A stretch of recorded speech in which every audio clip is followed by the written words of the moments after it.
Assalamualaikum warahmatullahi wabarakatuh. Salam sejahtera bagi kita semua. Hari ini saya akan mempresentasikan tugas akhir saya yang berjudul Perancangan Sistem Informasi Pendataan Barang Berbasis Web pada PT Keso Proses Enviro Industri Cikarang Timur. Ini biodata singkat saya. Nama saya Raka Akbar Putra Satria, NIM 12174503, lahir di Bekasi 14 Februari 1999, program studi Sistem Informasi, Fakultas Teknik dan Informatika di Universitas Bina-Sarana Informatika. Alhamdulillah, saya selama kuliah diberi amanah menjadi Wakil Ketua Himpunan Mahasiswa Sistem Informasi atau HIMSI di UBSI Cikarang periode 2018-2020. Mungkin sekian biodata singkat saya. Pendahuluan. Latar belakang masalah.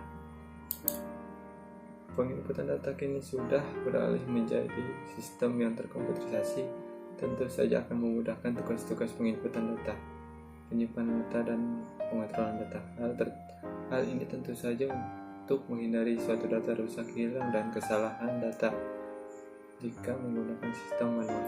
Sistem terkomputerisasi tentu sangat menguntungkan bagi pihak pengusaha dan kedepannya. Rumusan masalahnya ini adalah sistem pendataan barang gudang yang sudah berjalan pada PT Keso.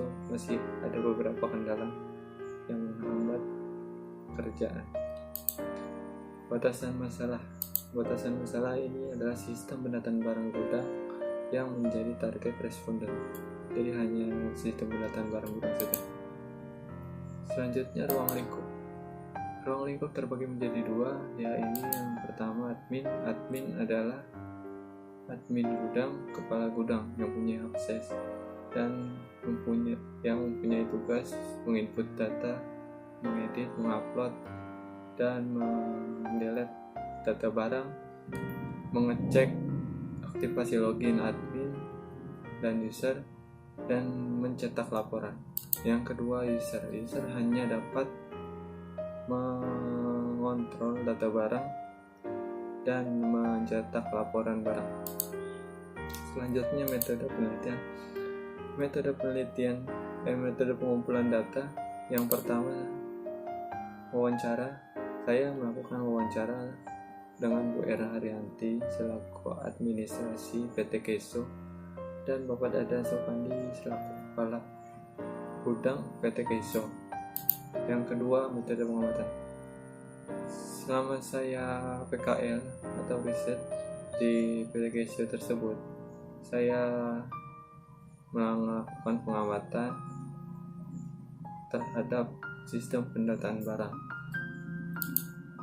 Yang ketiga, studi pustaka. Studi pustaka ini saya mengambil dari perpustakaan, e-jurnal, dan repositori BSI, tentu saja untuk mendukung karya tulis ilmiah saya. Yang kedua, metode pengembangan sistem. Saya menggunakan metode waterfall, yaitu yang pertama analisa, kedua desain, coding, pengujian, dan pemeliharaan. Selanjutnya, landasan teori. Konsep dasar sistem. Yang pertama, PHP. Saya menggunakan bahasa pemrograman PHP. Yang kedua, website. Yang ketiga, MySQL sebagai database-nya. Yang keempat, Sublime Text sebagai framework-nya. Selanjutnya, peralatan pendukung. Pertama ada ERD, yang kedua ada LRS. Selanjutnya adalah ERD.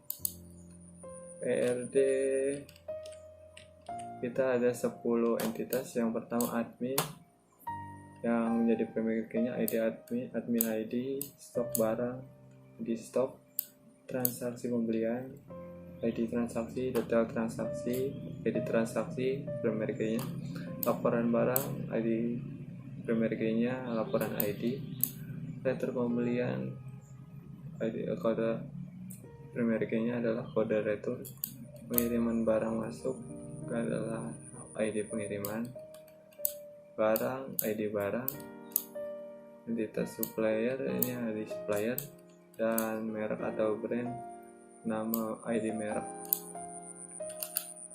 Selanjutnya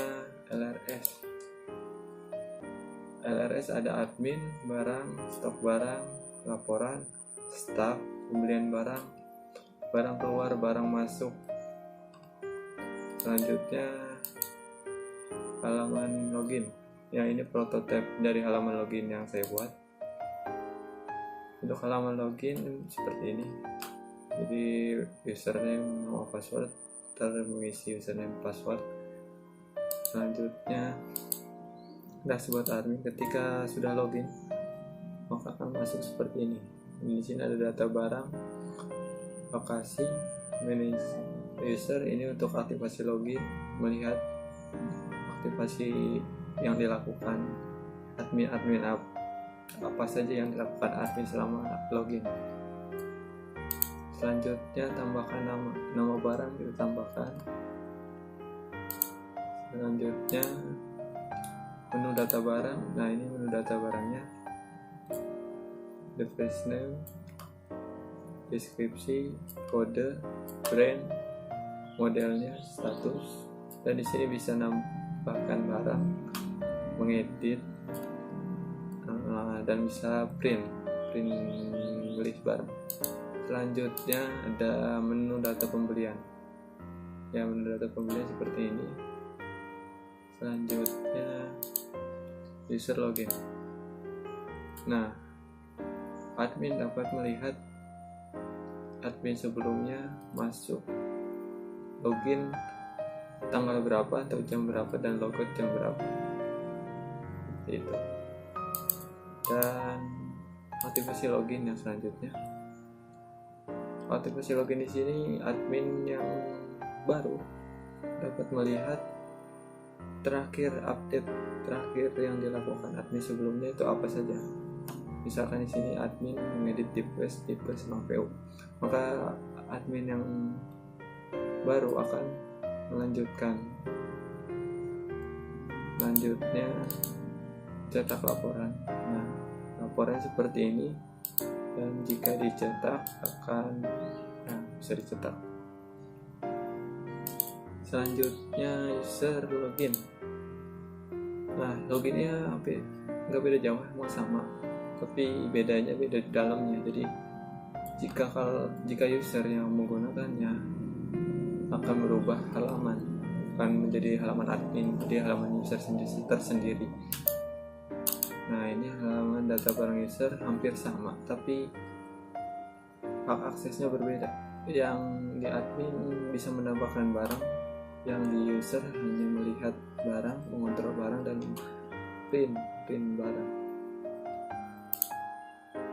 Selanjutnya cetak laporan. Nah, ini cetak laporannya sama, bisa mencetak laporan admin dan user. Nah, selanjutnya kesimpulan dan sarannya. Yang pertama, kesimpulan. Sistem yang dirancang ini sistem terkomputerisasi, tentu saja harus ada penyesuaian yang dilakukan sebelum menggunakan. Yang kedua, ini adalah dapat membantu bagian gudang untuk mengelola data, untuk mempermudah penginputan data agar tidak ada kesalahan dan data dapat tersusun dengan rapi. Yang ketiga, inilah meminimalisir kerusakan data. Nah, yang data sebelumnya itu ada yang data hilang, data tidak layak dan rusak maksudnya, dan pas dicari susah dicari. Nah, mungkin meminimalisir itu aja.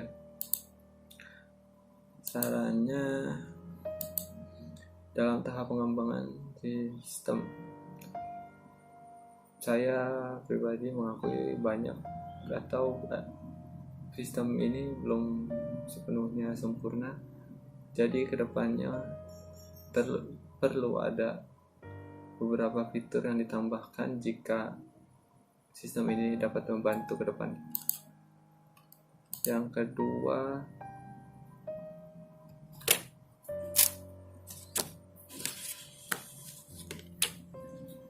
perlu adanya pengembangan dan pemeliharaan yang baik. Tentu saja dengan sistem yang ada dan dapat membantu, perlu adanya pengembangan dari fitur-fitur yang belum ada dan pemeliharaan yang baik. Jangan sampai sistem ini rusak. Sekian presentasi dari saya. Kurang lebihnya mohon maaf. Wabillahi wal hidayah. Wassalamualaikum warahmatullahi wabarakatuh.